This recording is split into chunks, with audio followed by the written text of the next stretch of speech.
Assalamualaikum warahmatullahi wabarakatuh.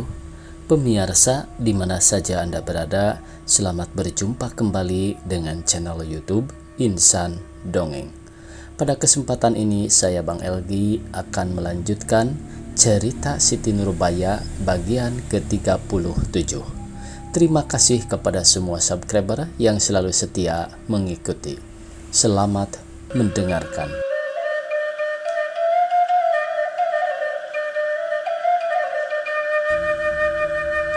Benar, walaupun tiada selamanya memadai, karena terkadang-kadang dalam bertunangan itu bukan kelakuan dan hati sejati yang diperlihatkan, melainkan kedua-duanya bermain komedi, sehingga sesudah kawin barulah diketahui bahwa mereka sama-sama tertipu ya. Akan tetapi yang menjadi alangan besar bagiku ialah karena badan terikat apabila telah kawin bukan untuk sementara, melainkan untuk seumur hidup. Sesungguhnya beristri itu ada kebaikannya, tetapi kejahatannya ada pula. Kebaikannya yaitu kehidupan tetap, uang jika habis pun ada bekasnya, rumah tangga terpelihara baik, yang suka beranak dapat beroleh anak, akan penghiburan hatinya. Istri yang baik memang terlebih menyenangkan daripada menyusahkan suaminya, tetapi kejahatannya yang amat sangat bagiku, yaitu kita tidak bebas lagi ya. Segala kehendak hati tak dapat diturutkan, terkadang-kadang harus minta izin pula kepada si nyonya kalau hendak berbuat apa-apa. Dan jika dapat istri yang cemburu, sudah rusuhlah negeri, terikatlah kaki dengan tangan. Tetapi yang cemburu itu bukankah tanda cinta? Bila engkau tiada cinta kepada istrimu, masakan kau cemburu? Tentu katamu, biar diambil orang pun aku tak peduli, aku cari yang lain. Tentu katamu, biar diambil orang pun aku tak peduli, aku cari yang lain, kata Mas. Benar, tak salah katamu itu, tetapi kalau terlalu cemburu menjadi tak baik juga. Enakkah itu apabila tak boleh berkata-kata dengan atau melihat perempuan lain, tak boleh berjalan ke rumah bola atau kemana-mana? Kalau terlalu tentulah menjadi buruk. Segala yang terlalu memang tak baik, terlalu penuh melimpah, terlalu baik dipermainkan orang, kata pepatah Belanda. Benar. Itulah sebabnya maka aku tak hendak beristri sekarang ini. Jika dapat istri yang sedemikian, celakalah aku. Bila aku telah tua kelak, hendak dikurung pun boleh. Tetapi tatkala masih muda ini, masih cinta aku kepada kemerdekaan, tak hendak aku diikat-ikat perempuan. Bila telah puas membujang, biarlah terikat. Bila engkau telah tua, perempuan mana pula yang kan suka mengikut engkau? Yang suka kepadamu pun barangkali tak ada lagi, kata Mas sambil tertawa. Tambahan pula, bila engkau telah tua, tentu tak diikat lagi. Sebab biasanya yang tua itu tak suka lari, karena kakinya telah lemah dan ia takut, dan ia tak kuat berjalan lagi. Yang diikat itu ialah yang muda, yang kakinya masih kuat, akan melarikan dirinya. Itulah yang kusukai Mas, jawab Bansta. Makin lama engkau makin riang, barangkali tadi malam engkau dapat mimpi yang baik ya. Itulah yang sebaik-baiknya. Nyahlah segala was-was dan pikiran yang kusut, ganti dengan kesukaan ya. Turutlah pahamku, riang selama-lamanya.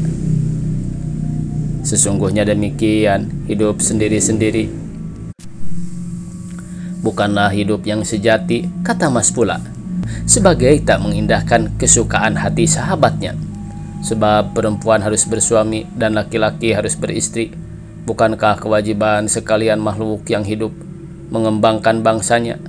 Bagaimanakah akhirnya dunia ini bila sekalian orang hendak hidup bebas sebagai engkau? Di tanah Eropa telah mulai banyak yang berbuat begitu. Jawab Bansta.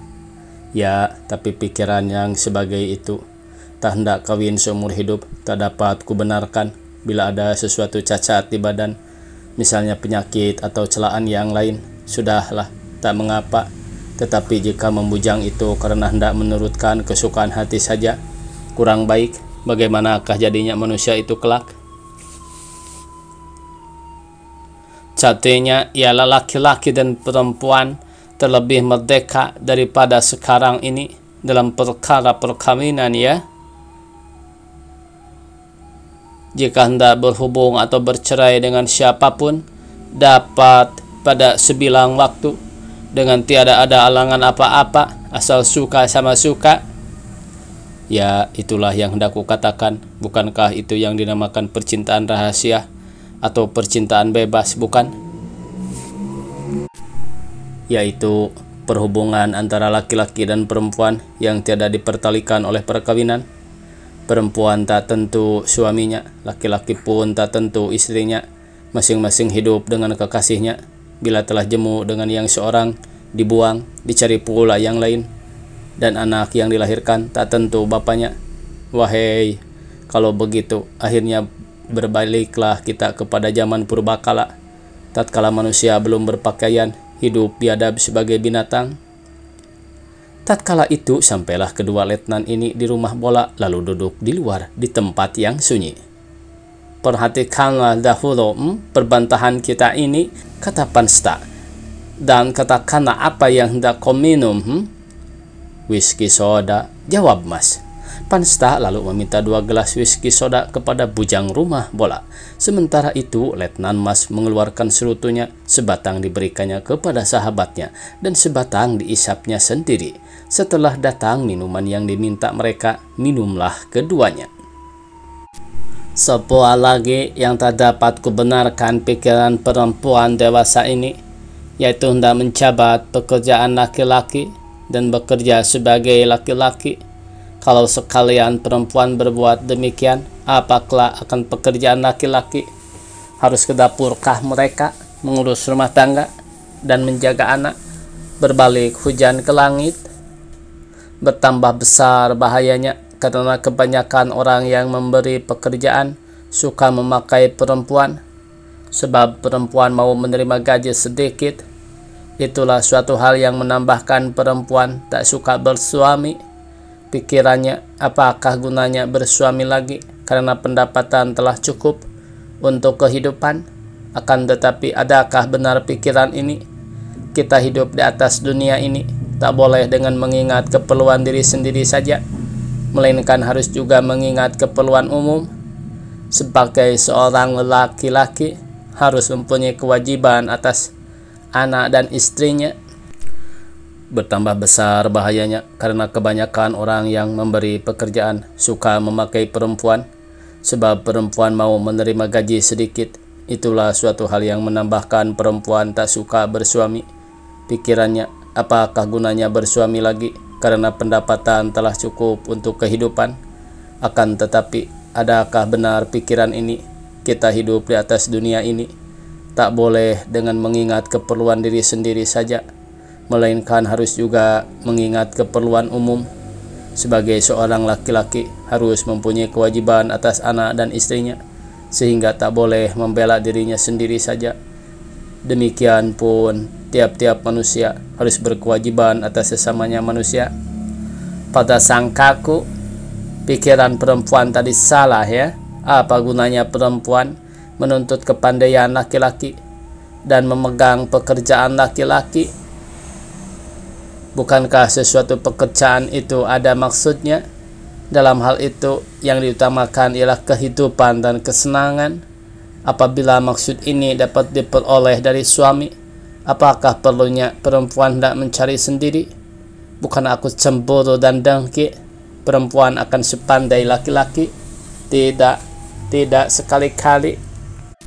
Lebih dalam, lebih tinggi, dan lebih banyak ilmu perempuan lebih baik Asal jangan lupa ia akan kewajibannya yang asli. Apakah kewajibannya yang asli itu? Pada sangkaku pikiran perempuan tadi salah. Apa gunanya perempuan menuntut kepandaian laki-laki dan memegang pekerjaan laki-laki? Bukankah sesuatu pekerjaan itu ada maksudnya? Dalam hal itu yang diutamakan ialah kehidupan dan kesenangan. Apabila maksud ini dapat diperoleh dari suami, apakah perlunya perempuan hendak mencari sendiri?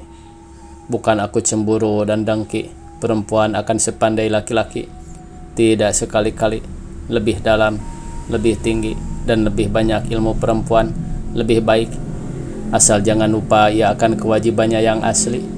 Apakah kewajibannya yang asli itu ya? Tanya Pansta. Perkara anak, perkara rumah tangga, dan perkara makanan. Benar, tetapi perempuan lain pula katanya. Untuk menjaga rumah tangga ada bujang, untuk memasak ada juru masak, untuk menjahit ada tukang jahit, untuk menjaga anak ada babu ya, untuk mencuci ada tukang cuci, dan untuk menjaga kebun ada tukang kebun. Masakah sekalian itu ia sendiri yang harus mengerjakan?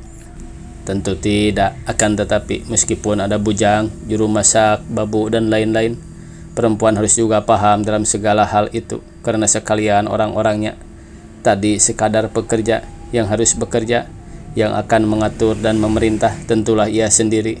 Dapatkah didikan anaknya diserahkannya kepada babunya yang bodoh itu? Lagi pula perkara berbujang, berjuru masak, berbabu itu hanya dapat dilakukan oleh orang yang mampu saja. Walau bangsa Eropa sekalipun, jika tak dapat berbuat sedemikian, bagaimana? Ingatlah, manusia itu terlebih banyak yang miskin daripada yang kaya. Si laki-lakilah pula yang harus mengerjakan pekerjaan babu, juru masak, tukang kebun, dan lain-lain itu. Bila ia telah letih karena membanting tulang, pulang dari pekerjaannya. Dan apakah pekerjaan si perempuan? Menjadi bunga dalam rumah sajakah? Tak adil benar pembagian kerja yang seperti itu. Herankah kita bila laki-laki yang kurang maju kelak akan takut beristri dan berpikir pula, apakah faedahnya aku beristri jika akan menambah susah badanku sendiri dan tiada dapat menolongku dalam kehidupanku sehari-hari? Lebih baik aku membujang, karena jika perempuan itu saja banyak di jalan. Kalau demikian, bukankah jadi bertambah dalam jurang yang menceraikan laki-laki dengan perempuan? Bila laki-laki itu kaya, seharusnya lah ia memenuhi segala keinginan istrinya, dan haruslah ia menjadikan perempuan putri dalam istana. Akan tetapi, jika laki-laki itu sungguh tak cakap mengadakan sekalian permintaan istrinya, janganlah dipaksa. Keadaan suaminya harus ditimbang juga oleh perempuan. Jangan membuta tuli, mengingat yang senang untuk diri sendiri saja. Ya, tetapi perempuan bersuami karena hendak mendapat penghidupan dan kesenangan pula. Jika akan susah juga, apa gunanya bersuami? Lebih baik bekerja, mencari penghidupan sendiri, jawab Pansta. Inilah yang hendak kukatakan. Pikiran semacam inilah yang tak boleh ada, baik pada laki-laki ataupun pada perempuan. Sebab itulah tanda mereka hanya mengingat keperluan sendiri saja, tiada mengindahkan keperluan bersama. Kalau diteruskan, peraturan yang begitu tentulah akan bermusuh-musuhan suami dengan istri, dan akhirnya akan terjadilah peperangan antara perempuan dengan laki-laki. Itulah sebabnya maka aku sesungguhnya khawatir kalau kepandaian segenapnya diturunkan kepada perempuan dengan tiada mengindahkan keadaan dan kewajiban perempuan. Sebab karena kepandaian itu bukannya menjadi benar, melainkan menjadi salah pikiran. Misalnya tak dapat hidup cara biasa lagi sebagai adatnya sedia kala, melainkan hendak hidup besar, bercampur dengan orang biasa saja tak dapat pula. Jika hendak bersuami, haruslah yang kaya atau yang berpangkat tinggi. Tetapi sebab laki-laki itu lebih-lebih pada bangsaku belum banyak yang sedemikian, tentulah perempuan yang telah pandai itu akan lari kepada bangsa lain, umpamanya kepada bangsamu atau bangsa Cina, sehingga akhirnya akan hilanglah bangsanya sendiri. Dan jika sekalian perempuan yang telah terpelajar berbuat begitu, Apakah yang tinggal pada bangsanya sendiri? Dan bagaimanakah akhirnya bangsaku itu? Siapakah yang akan memajukannya lagi? Sesungguhnya tak baik perempuan atau laki-laki menaruh pikiran hendak hidup sendiri-sendiri, berebut-rebutan pekerjaan atas mengatasi kepandaian, dan bermusuh-musuhan dalam penghidupan. Karena laki-laki dan perempuan itu satu, tak boleh bercerai, harus tolong-menolong. Laki-laki perlu kepada perempuan, dan perempuan perlu pula kepada laki-laki. Bukankah telah dikatakan dalam bahasa Belanda, seia sekata itu mendatangkan kekuatan, akan tetapi perselisihan itu memecah belah tenaga. Peperangan kehidupan di atas dunia ini memang tak mudah. Apa gunanya diperbuat lagi dengan perselisihan antara perempuan dan laki-laki? Memang benar, jawaban Sta sambil meminum whisky sodanya. Ada lagi yang masih terasa di hatiku, kata Mas setelah meminum whiskynya pula. Apa itu? Yaitu tentang pelajaran anak perempuan bangsaku. Oleh sebab kewajiban perempuan memang tiada sama dengan kewajiban laki-laki. Pada pikiranku, tak perlu segala ilmu laki-laki dipelajari oleh perempuan. Laki-laki pun tak perlu pula mempelajari kepandaian perempuan yang tak perlu baginya. Misalnya ilmu menjahit atau memasak. Kalau ia tiada harus menjadi tukang jahit atau tukang masak, apa gunanya kepandaian insinyur dan hakim misalnya? Bagi perempuan, bukankah lebih baik dipelajarinya kepandaian yang berguna baginya? Aku katakan sekalian itu kepadamu, Yan, sebab sesungguhnya hatiku khawatir perempuan Indonesia ini dengan buta tuli meniru segala aturan dan pikiran perempuan Eropa dengan tiada menimbang baik-baik. Sebenarnyakah berguna sekalian aturan dan pikiran itu bagi perempuan di sini? Pada pikiranku, tidak sekalian yang baik bagi perempuan Eropa, baik pula bagi perempuan Indonesia. Ada yang baik di sana, tak baik di sini, dan kebalikannya, ada yang berguna di sini, tak berguna di sana. Yang sesungguhnya baik ambillah, tirulah, dan pakailah. Baik, Mas, sekalian pikirmu telah kau dengar. Hanya ada satu yang belum kau ketahui. Tadi engkau suruh aku beristri dan kau cacat niatku hendak membujang. Tetapi mengapakah engkau sendiri tiada hendak beristri, ya? Mendengar pertanyaan ini terkejutlah Letnan Mas. Whisky yang diangkatnya ke mulutnya tiada jadi diminumnya, melainkan diletakkannya kembali, lalu termenunglah ia sejeru selamanya. Tiada berkata-kata, kemudian menunduklah ia, dan tatkala itu jatuhlah setitik air mata ke pangkuannya. Pansta sangat heran melihat kelakuan sahabatnya ini karena tiada diketahuinya apakah sebabnya ia tiba-tiba jadi demikian. Oleh sebab itu bertanyalah ia, apakah sebabnya engkau sekonyong-konyong berdiam diri, Mas? Tak enakkah badanmu? Bukan begitu, seraya mengangkat kepalanya kembali. Sudahlah, jangan kau tanyakan lagi hal itu. Tak apa-apa. Sebab nyata oleh Pansta muka Mas sesungguhnya menjadi muram karena mendengar pertanyaannya tadi. Tiadalah hendak diperpanjangkannya perkara itu, lalu diputarnya haluan percakapannya. Tadi engkau berjanji akan menceritakan peperanganmu di Aceh. Bagaimana ceritanya, ya? Oh iya, jawab Mas. Sungguh pun dicobanya hendak melenyapkan muram durja yang terbayang di mukanya, tetapi tiadalah dapat, karena pikiran yang menyebabkan ia bermuram durja tiada hendak hilang dari kalbunya. Adalah sebagai luka lama yang hampir sembuh terbuka kembali. Hampir lupa aku akan janjiku itu. Dengarkanlah. Tetapi baiklah, aku mulai menceritakan halku dahulu supaya terang ceritanya ini. Hanya ku minta kepadamu, janganlah engkau gusar mendengarkan ceritaku ini, karena banyak mengandung kesedihan. Dalam berkata-kata itu, rupanya muka Letnan Mas makin lama makin bertambah muram, sehingga segala keriangan hatinya tadi tiadalah kelihatan sedikit jua lagi. Pada mukaku tentu telah nyata kepadamu, aku ini bukan bangsa Eropa, melainkan anak Indonesia. Demikian permulaan cerita Letnan Mas. Telah 10 tahun namanya aku masuk dari serdadu sampai kepada pangkatku sekarang ini. Aku masuk jadi bala tentara ini bukan karena apa, hanya karena hendak di situ terhenti. Letnan Mas bercakap sebagai tak dapat ia mengeluarkan perkataannya. Mencari kematian. Apa katamu? Tanya Pansta dengan takjub. Mencari kematian, kataku. Jawab Mas dengan sedih. Tetapi sekarang belumlah aku peroleh maksudku ini. Rupanya benar kata pepatah Melayu, sebelum ajal berpantang mati. Telah beberapa kali ku coba hendak mendapat maut, tetapi ada-ada saja alangannya, sehingga tak sampailah maksudku. Barangkali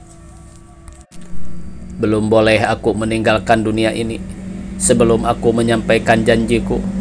Oleh sebab itu, tawakal aku sambil menunggu waktu itu tiba. Ketika itulah aku ketahui benar bahwa manusia tak dapat berbuat sekehendak hatinya jika tiada dengan gerak Tuhan. Berapa orang yang tiada hendak mati karena takut atau karena masih perlu hidup, tetapi dicabut nyawanya. Tetapi aku ini yang beringin benar akan maut itu, dan di atas dunia ini tiada berguna lagi, masih diperlihatkan. Waktunya habis pemirsa. Dicukupkan sekian, semoga esok kita bisa berjumpa kembali. Billahi taufiq wal hidayah. Wassalamualaikum warahmatullahi wabarakatuh.